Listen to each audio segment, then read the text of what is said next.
in the country. Yes.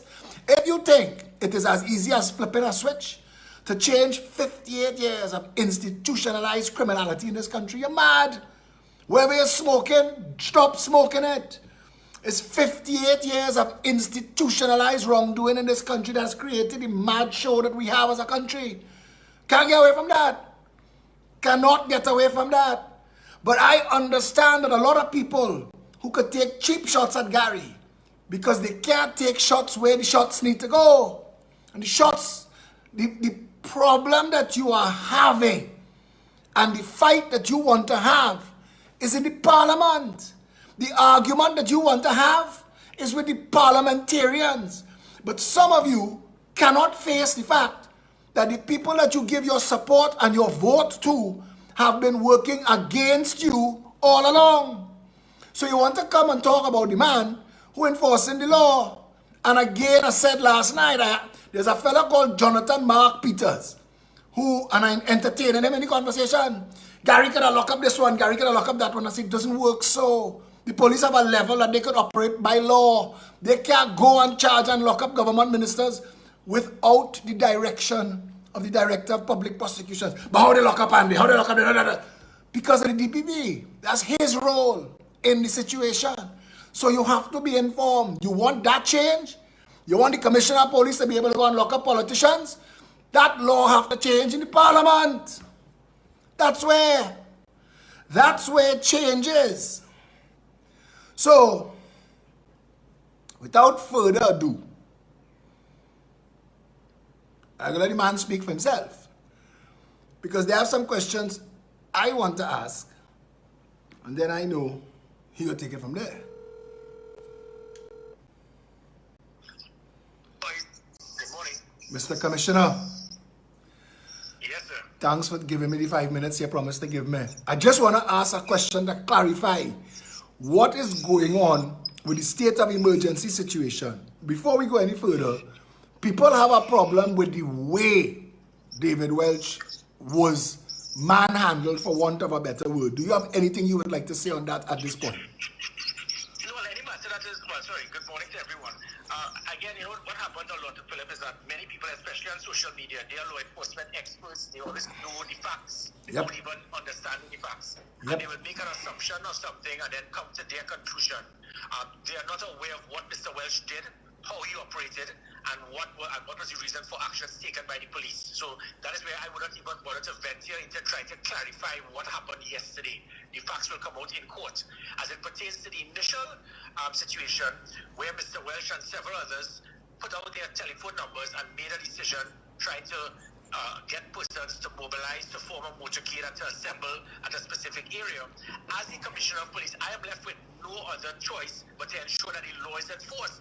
My job, Philip Alexander, to the country is not to try to clarify the law, to justify the law, to see whether the law is right or wrong, to know how to act. I am here to enforce the law. So if the law, in the view of many persons, is incorrect, it is oppressive, that is for you to decide and act and get your politicians to deal with in Parliament. I am not a politician, I'm not a parliamentarian.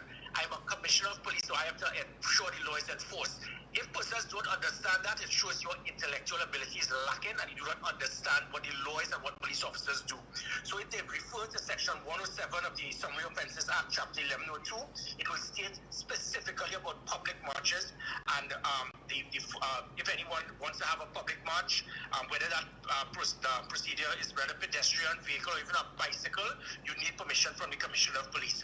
If persons decide to do something called reading, instead of just giving wild, reckless comments based on your emotion, you will refer to Section 112 of the Summary Offences Act, which also would lead to matters that if persons decide to organize, lead, or take part in any public march, you need to go through the proper process. If they refer to Section 3 of the Accessories Act, if it is that you're involved in aiding and abetting in committing an offense, you can also be arrested. And then we can refer to the public health regulations where persons cannot assemble in more than 5. So if persons do not read it, do not understand the law, they do not want to adhere to the law, I am left with no choice but to act on it. So, and we could refer to a member of parliament recently where she tried to get persons to assemble in a specific area. We spoke to her because what I tried to do as much as possible is to educate persons, because sometimes persons are ignorant of the law. So if someone decides to mobilize, get persons to assemble and form a mass protest with vehicles mobilizing to come to meet in a specific area, you are now inciting persons to breach public health regulations, to break the law in total contradiction of Section 107 of the Summary Offences Act, Section 112 of the Summary Offences Act, and Section 3 of the Accessories Act. So when I bring data, I bring facts, I bring law, other persons go on social media and present because of their lack of intellectual ability to understand the law. My job is to enforce the law, not to try to justify or to explain it. I think that was extremely clear, and I understand exactly what you said. The law requiring permission of persons to gather and protest. Now, I am asking you this as the Commissioner of Police, but I know you are also a citizen of the Republic of Trinidad and Tobago. You do not have to answer this question. Do you agree with that law? No, it is not for me to agree or disagree. That is irrelevant. So let me give you an example. I know, but I said... I agree with the law. That I am not here to... What my view is, it really does not matter. I don't care. My job, and it may sound robotic, but that is how a commissioner is supposed to. If at any time a commissioner decides to realize, well, this law is really not a good law, so let me be flexible. I am now breaching my oath of office because I am now making a decision based on my personal feeling of something rather than what is there in the law. I have been trained like that, and that's why many persons, they make decisions based on political affiliation, whether it is they like or don't like, and that's why we make many assumptions. We put that as facts without understanding. So I have to deal with exactly what is required. But let me tell you something. There's a perception that people feel of democratic rights. In many places around the world, when you're democratic right, you feel it is so powerful that you can encroach and affect the democratic rights of others. That is why we have something called laws to prevent that. Let us look at what happened in Haiti. I was the first Trinidad and Tobago citizen to get a United Nations peacekeeping medal returning home. And that was working in Haiti for 6 months. I was there personally watching democracy just being gradually eroded by persons who thought that their rights meant I could do what I want, when I want, how I wanted to do it. And now we have seen look at who has been assassinated now in Haiti. I am not going to allow on my watch any similar situation to 1990, any situation where people want to speak about civil unrest and they could feel like they could do what they want when they want. It is not happening on my watch. You will be arrested on sight. And let me tell you something, so people could write on social media all they want, who begs laws. I am not going to adhere to any situation that is going to cause any system that is going to affect democracy in this country. So everybody going to say now that Gary, I just given you all the bullshit, you can answer the bullshit, and that's all I want to do. That Gary singing for his supper, he wants our next term as commissioner. They could say what they want, they could call me whatever they want, just those can't call me collect. But that is it, and you know, if it was on the other side, where it is that if on the other side of the fence, they would have said something totally different. I am not here to deal with puppets who have to say yes or no based on what it is that their political people tell them. That is irrelevant to me. I just want facts, Philip. I just want laws. I challenge anyone to tell me, as a commissioner of police, what I have said is incorrect and irresponsible. I am here to ensure that the law is enforced, and I am not going to have anyone affect the democratic process in this country. I am not going to have anyone break the law. And if you feel like what you called me is going to change it, it is not.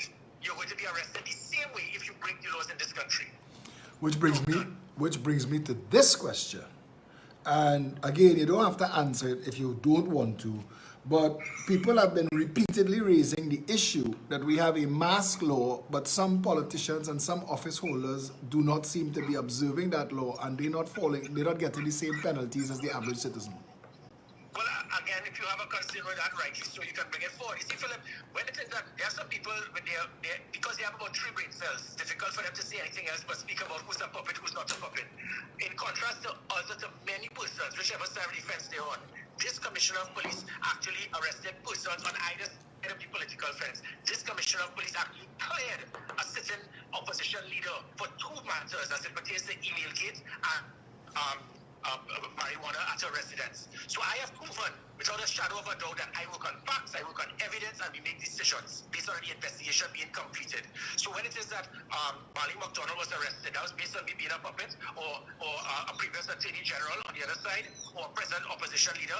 I have brought facts to show that I do not care who it is or what it is. I am here to deal with the data and the evidence that is brought forward to me, and that is when we will make a decision. All right, so I'm going to wrap up with you. I just want to make a suggestion to you, because you said earlier that people don't seem to understand the rules and the laws as they pertain. And I thought that what Beyond the Tape was supposed to be was a show that did that, but it doesn't seem to be doing that effectively. And might you want to consider a more appropriate format to educate the public on a regular as to how things are... It would make sense, because listen, there are some people, because they are so blind, as you know, those little things that you have on the dashboard of cars, little heads, that little head will just go and yes, yes, yes. Bubble heads. Yes, regardless of what. Regardless of, I have just brought all the facts here to show that what persons have attempted to do was to break the law. I just want to know, this is the law. If you do not like the law, just free to change it. But don't come and the push lawyers in social media that will come and speak about politicians not wearing a mask. Show me, because the same politician who didn't wear a mask on the left, we have data and video footage of politicians who have done the same thing on the right, even walking around in the hard ground, exercising. And people, again, if they educate themselves, they will understand the difference with wearing a mask in a public place. That is the public health regulation. We're not wearing your mask in a private environment, such as the diplomatic center, is not breaking the law. Mr. Commissioner, I want to tell you thanks. If there's anything you'd like to make as a closing comment. I would ask persons, instead of making decisions based on political persuasion, based on your political affiliation, sometimes it's just better to make a decision based on what is right or wrong. My job is to look at the law and ensure that the law is enforced, regardless of whether it is red, yellow, or green. And if anybody is uncomfortable with it, well, then report it to the police. Thank you for that, Commissioner Gary Griffith. Have a good day, my friend. Okay. Take care. Now, you could have heard what he said, and you could respond to it emotionally, or you could respond to it based on fact. I had a brief conversation with him today, and he was giving me this information. I said, you know what, the public should hear this. And I asked him, and he agreed. So this is what he is trying to say to all of us. He said, Philip, if you go out there and you do your one-man protest, and you don't call nobody out with you, police can't have no problem with you. That's your democratic right. So me, and I going out there with my camera because I say I'm going out there, so I go in and I'm going with a sign. Because I'm a democratic right, and people messaging me whole morning and saying, tell me when you're going, I'm coming with you, I'm linking with you can't go alone, we da-da-da. I am not calling for a nationwide protest. There may well be time for that, but this is not now. To me, in my opinion, we cannot, and I keep saying this, we cannot act without a plan. We're going to build in haste. They want to say promises made in stormy weather, regretted in calm water. We have to make sure that every single thing that we say we want to do, and that is why for 6 years now, I have been doing live videos, informing, educating, and empowering the people of Trinidad and Tobago. Many of the people who speak to you now, the words that come out of their mouths, they learned from me on my live videos. And I do my research. And when it comes to it, I will call and ask, clear this up for us. We need to know. We the people need to know. The Commissioner Gary Griffith, put aside your feelings. His role in society is to enforce the law. If we can agree on that, we can move forward with the conversation. What some want him to do and what he is loath to do is to interpret the law and enforce the law politically, which is what we do not want. We do not want that at all. Now, I watched David Welch being arrested yesterday, and I did not like that. The commissioner said David Welch called for other people to walk with him. I do not know that, and I don't have all of that information.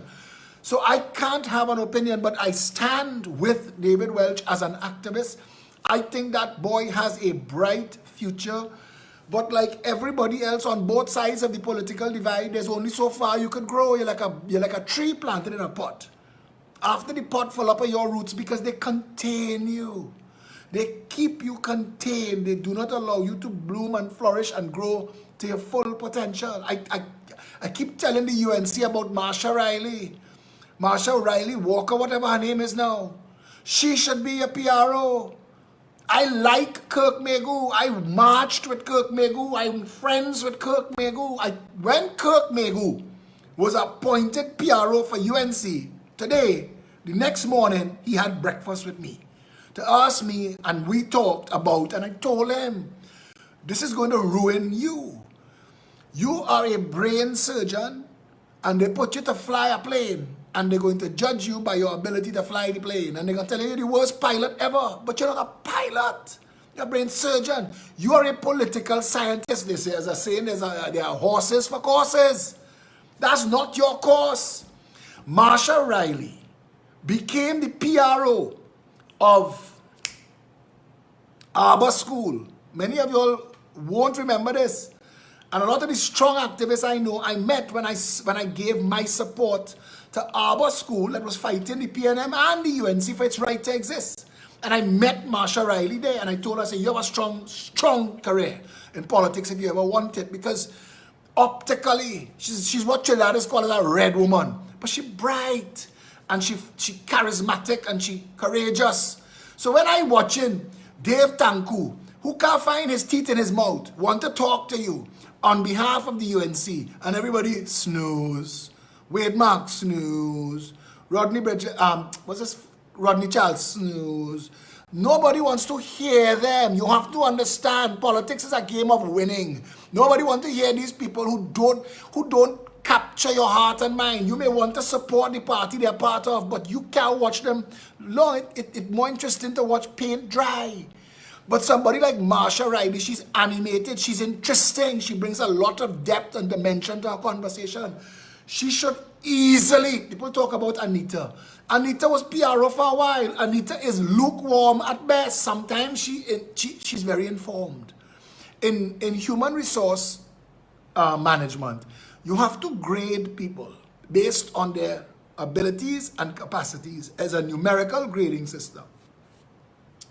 Number one people are people who understand the mission, who understand the terms of the mission, but who are also capable of enunciating what they know and understand. That's number one people. That's their role. Number one people end up in leadership. Leadership is not big boss, big salary, big car. Leadership is a role in the organization. You coordinate the move. I responsible for this side, he responsible for that side, them in the middle, let me move. You coordinate the move. That's what leadership is. Leadership is not a gift bestowed to friends and family and people you want because you like how they look or they hair. Leadership is an actual role. Pilot is a role. Brain surgeon is a role. I do not want the best pilot in the world taking out my appendix. I don't care how good he could fly. I don't know how well he could cut. And you need to start thinking. Because we're not going to change the country operating by the same level of bullshit we were operating by yesterday. Einstein told you all that. The future is changed by people who are prepared to change the way they think. And we need to change the way we think. We've been taught that race runs politics. That's bullshit. You end up with Dave Tanku, you end up with Fitzgerald Hines. Race doesn't run politics. Let race run.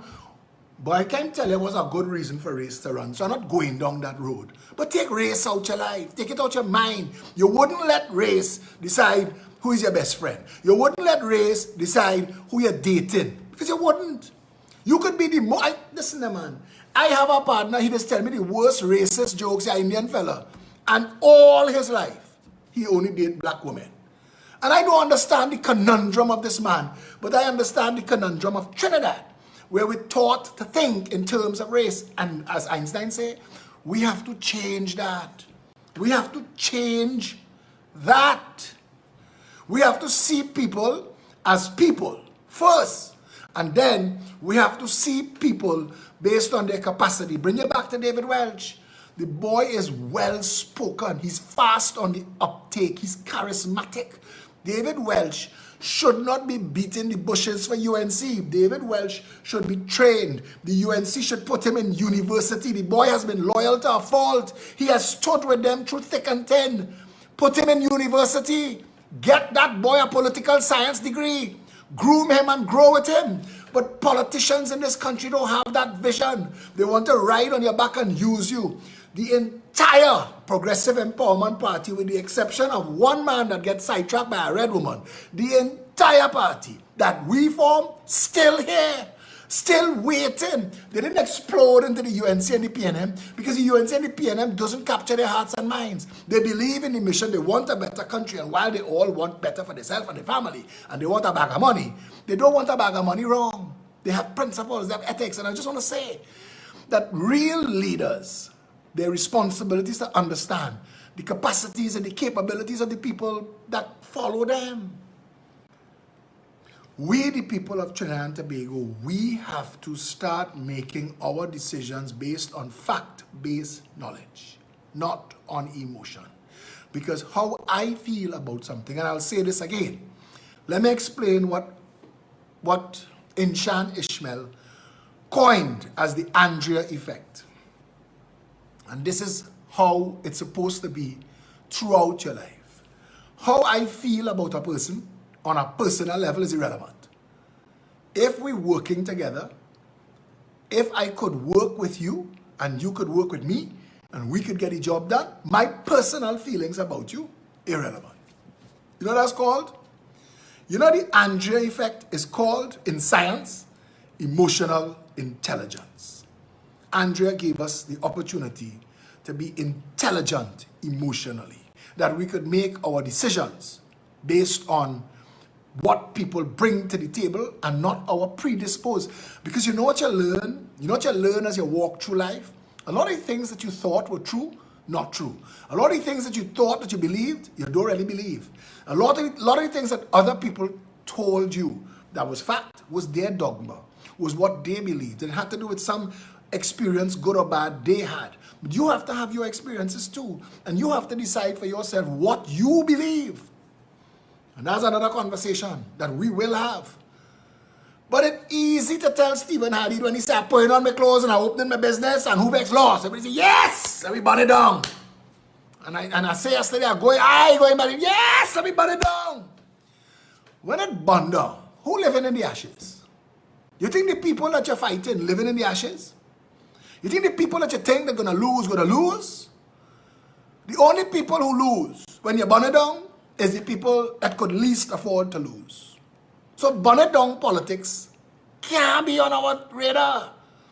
Mash it up politics. How much time we go stand up outside the Red House and chant for them? How much times? How much times to change left shoe to right shoe? How many times before we realize that making the same mistakes and expecting the different results is insanity? How many times before we sit down? I tell you this, Mariano Brown, Vasant Barrett, I talk about them all the time. But I believe both of them are excellent technocrats and they have a job that they could do. And in rebuilding Trinidad and Tobago, knowing that there is a job that they could do, I could work with them. I could work with Carolyn C. Prasad Bechan. I know she's a technocrat. There's a job that she could do. None of those three in human resources are number one people. They are knowledgeable about what they do. Put them to work in what they do. But they're not leaders. They can't understand what you do, what Johnny does, what Mary does, what Sally does. And because they are incapable of understanding that, they can't lead them. Leadership is an all-encompassing understanding of the mission as a whole. And then finding all of the slices of the pie that makes it and makes it work well.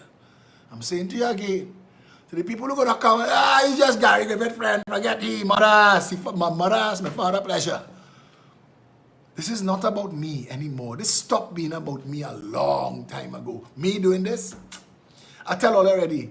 Unlike other people, and any given day, I could stop. You could stop, we could all stop.